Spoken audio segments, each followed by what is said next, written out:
Sierra Leone is my home, but I like Ghana. I'm comfortable in Ghana, you know, and I wish I could continue to stay in Ghana. You see, Ghana is a friendly country. Yeah. People are friendly, you know, they are open to strangers, you know, they are accommodative. So that attracts us to come here and pursue more things. Hello guys, welcome back to the channel. My name is Delphine and I'm very excited returning back to you. If this is your first time on this channel, please subscribe to the channel, like this video and share this video. Also do well to press the notification bell to get notified whenever I drop another one. So today we are checking out a video of an Uber driver from Sierra Leone. Yeah, this guy has been an Uber driver in Ghana for a year. He said a lot about Ghana. Like, seriously? I thought I was the only person that loved Ghana, but I never knew that I have someone who loves, you know, Ghana with his whole heart. But then, guys, let's get right into the video. And please, at the end of it, kindly drop your opinion in the comment section. Let's watch. On this fine day in Ghana, weather is a little bit cooler, and having a conversation with the Uber driver, and I kind of find his story interesting, you know. I find it extremely interesting. And so I asked him if he was okay in sharing his story. Let me welcome Alpha. Alpha, turn around so the people can see you, man. Right? Make sure the car in a off position. Where are you from? West Africa. Yes. West Africa. How long have you been in Ghana? A year now. A year. Because Alpha, as I said to you, now, you are the first non-Ghanaian I've come across as an Uber driver. And that is what brought us right here on the channel, because I'm totally fascinated by what you shared.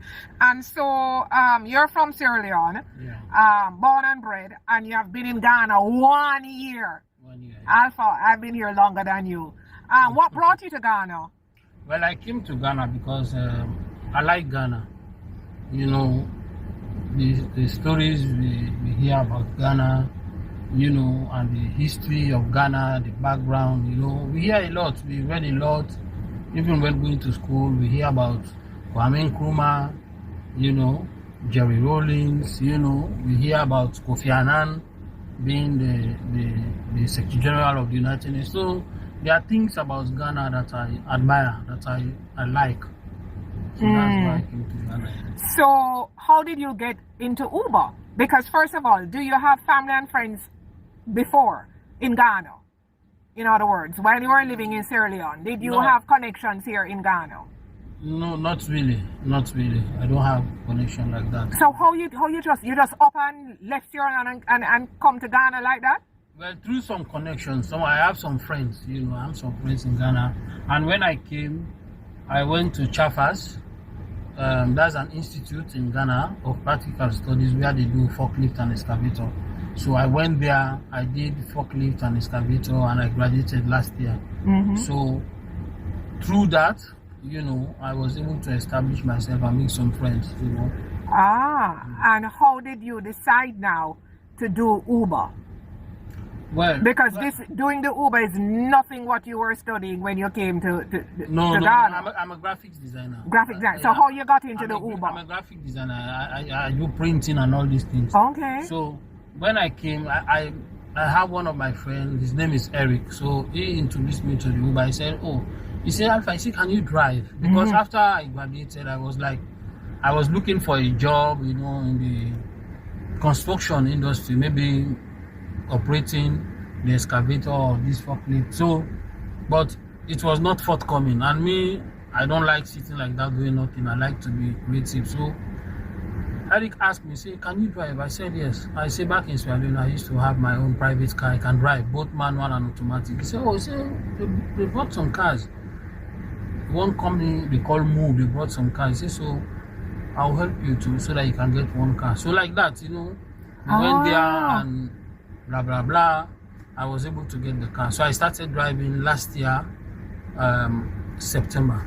I started driving Uber in Ghana. Yeah. And I must commend you on the car. You know, in good condition, nice and clean, smell quite nice.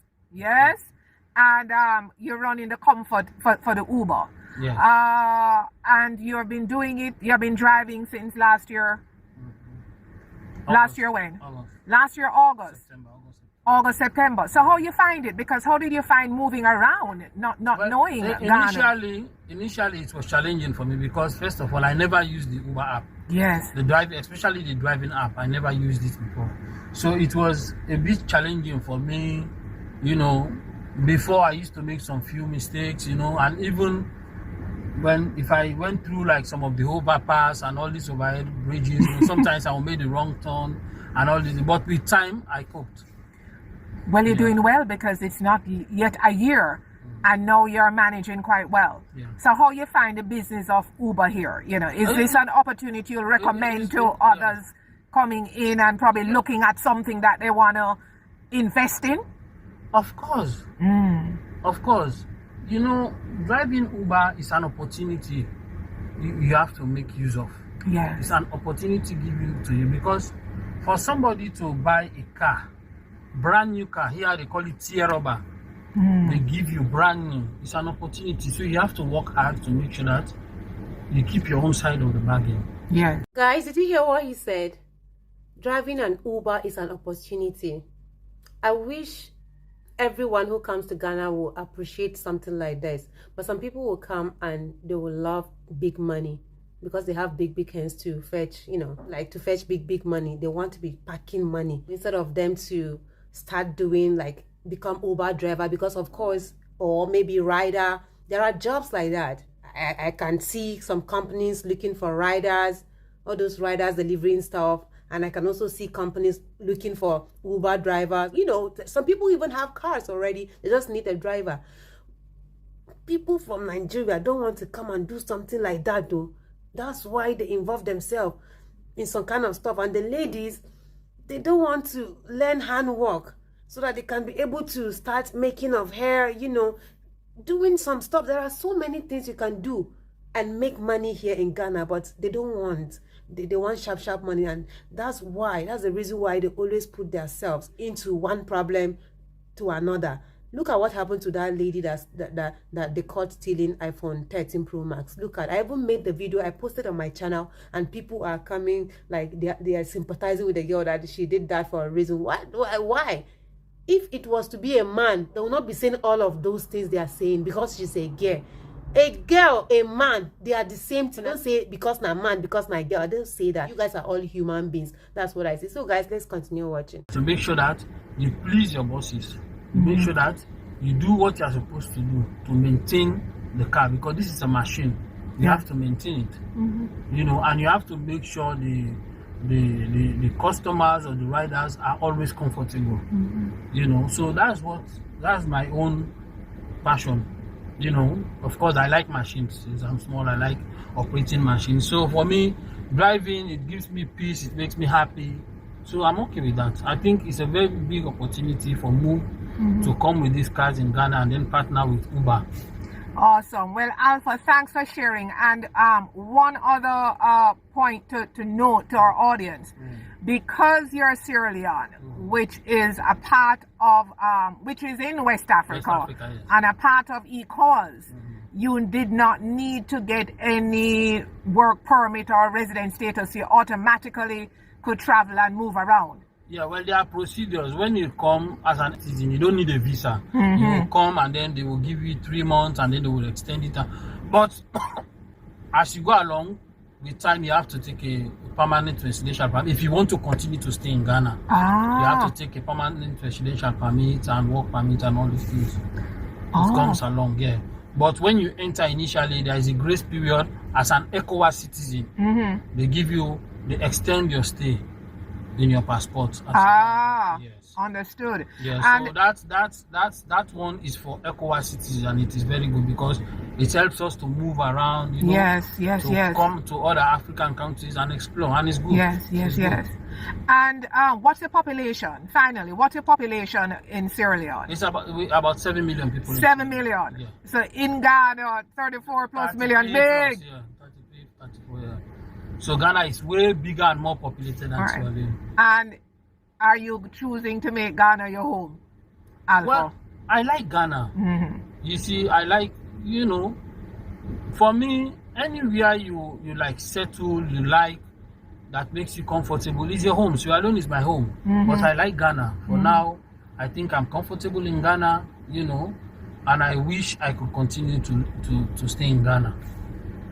But you wish, and I believe that you will, because again, it should not be difficult. Yeah. As a member country. Yeah. Right? No, you see, Ghana is a friendly country. Yes. That's what the people are friendly. You know, they are open to strangers. You know, they are accommodative. So, and the country itself is developing. So that attracts us to come here and pursue more things. Wonderful. Thanks, Alpha. But the final word, or I'm going to let the audience know, is that when I stepped into the vehicle and as I started to say a few words, you asked me, what did you ask me? I said you have a Jamaican accent. There you go. You know people from he said that. Then we just started to talk. Alpha, I wish you the very best. Thank you. And thank you for sharing. This is really a beautiful video. It shows that this man is really humble. He's really a good man. He has a good heart. Of course, from the way he talks, you could see and you could know such people would live in Ghana peacefully. They will live in Ghana without having problems with anybody. Okay, so you heard from him. He's not a Ghanaian, but he did not have anything bad to say about Ghana. If you have a good spirit, you'll be welcome here in Ghana. Unless you have a bad spirit, then rejection will come to you. That's just what I have to tell you. So guys, I hope you enjoyed the video, and if you've not subscribed to the channel yet, kindly subscribe to the channel, like this video, and share the video. I've come to the end of this section. So guys, let me know your thoughts in the comment section. All right, I love you guys. Bye bye.